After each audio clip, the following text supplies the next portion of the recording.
Have you ever missed a time in your life, even though you know it wasn't actually that happy? You look back and remember the smiles, but you forget the stress.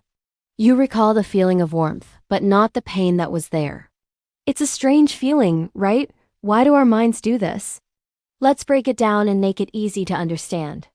First, you need to know that our brain doesn't store memories like a perfect video camera. It's more like a film editor.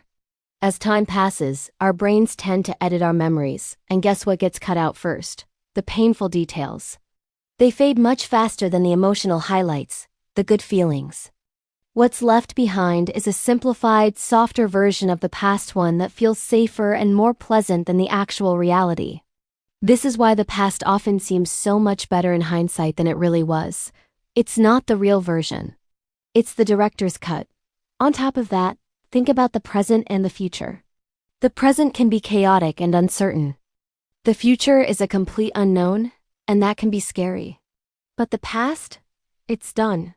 It's over. We know how it all turned out.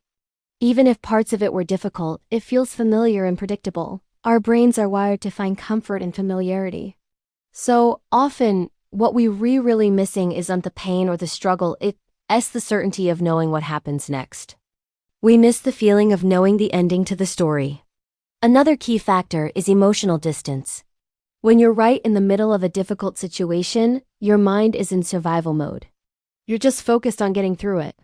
But later, once you're safe and the emotional storm has passed, you can look back from a distance. That distance reduces the intensity of the negative feelings. It's like looking at a mountain from far away. You see its beautiful shape, not the dangerous rocky path you had to climb. With the pain dialed down, the memories feel lighter, and sometimes even beautiful in a strange way.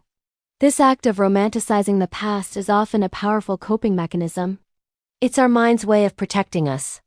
It helps us form beliefs like, at least some good things happened back then, or my pain wasn't for nothing. It had meaning, or simply, I was happy once, so I can be happy again. This isn't a sign of weakness at all. It's a sign of resilience. It's our brain trying to find positive narratives to help us cope with life's challenges and move forward with hope. But here's where we need to be careful. There's a potential danger in romanticizing the past too much. When we get lost in an idealized version of yesterday, we can start to devalue our present. We end up comparing our real, messy, complicated today with a perfectly edited memory of yesterday. And in that comparison, today almost always feels worse. We get stuck, unable to appreciate the good things happening right now, because we're chasing a ghost from the past. So, what's the solution? The goal isn't to completely erase the past, and it's not to idealize it either. The healthiest approach is to remember it honestly. Acknowledge both the good moments and the painful parts. See the whole picture, not just the highlight reel. Finding that balance is what frees you. It helps you learn from your experiences and move forward without being trapped in a cycle of nostalgia that holds you back. The past probably wasn't perfect. It was just familiar.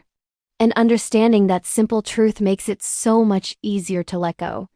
And to focus on creating something even better, right here, right now. Because learning about how your mind works should always be simple and empowering.